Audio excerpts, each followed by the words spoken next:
नमस्कार शेतकरी बंधूंनो, आज आपण इसरोड मंगरूळ येथील प्रगतशील शेतकरी रविभाऊ गवते यांच्या शेतावर आलो.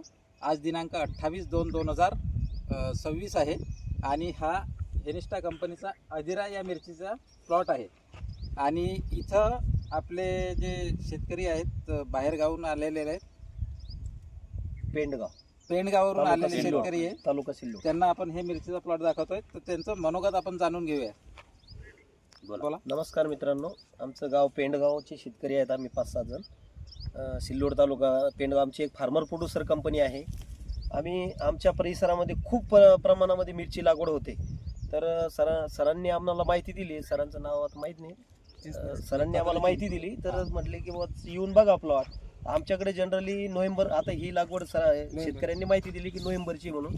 आमच्याकडे मकाचे वावर खाली होतात नोव्हेंबरमध्ये आणि आता खरीप सीझनला सुद्धा आम्हाला लावायचं. तर याच्यातले पॉईंट आम्हाला फार असे आवडले की हे शेतकऱ्यांचं म्हणणं आहे की बुवा हे तिसरा-चौथा तोडा आहे पण शॉर्ट झालेला नाही आहे बुवा. आणि त्यात हे आम्हाला एक चांगलंसं वाटलं. आणि त्याचप्रमाणे पण याच्यात ही जी क्वालिटी आणि हा जो माल वाटला, चमक आणि शॉर्टनेस, हा खूप आम्हाला चांगला वाटला. आणि त्यातल्या त्यात विशेष म्हणजे याचं पान जे आहे तर पान जरा बारीकच आहे. बारीक असल्यामुळे काय थोडं व्हायरसचं प्रमाण आणि याचं प्रमाण थोडंसं कमी दिसतं याच्यावरती. त्यामुळे हे एक 2-3 पॉईंट आम्हाला खूप चांगले वाटले, एकदम छान. रोगाला कशी वाटली? रोगाला पण रोग प्रतिकार शक्ती पण चांगली दिसते आम्हाला. म्हणजे त्या मानाने अगोदरच्या ज्या आम्ही व्हरायटी वापरल्या त्यापेक्षा थोडंसं चांगलं वाटतंय आम्हाला. असं म्हणजे इतर व्हरायट्यांपेक्षा चांगलं वाटतंय बा. कारण मला जी प्रत्यक्ष लाईव्ह पाहिल्यानंतर लक्षात आलं की बा आपण ही जी व्हरायटी पाहिली ती एकदम जबरदस्त आहे. आणि नक्कीच आम्ही ह्या वर्षी आता खरीपाला आणि पुढच्याही नोव्हेंबरला आम्ही वापरू नक्कीच. आम्ही आणि इतरही आमच्या ग्रुपला, आमचा जो ग्रुप जवळपास 100-150 शेतकऱ्यांचा ग्रुप आहे, तर त्या शेतकऱ्यांना आम्ही नक्कीच रिकमेंड करू. धन्यवाद.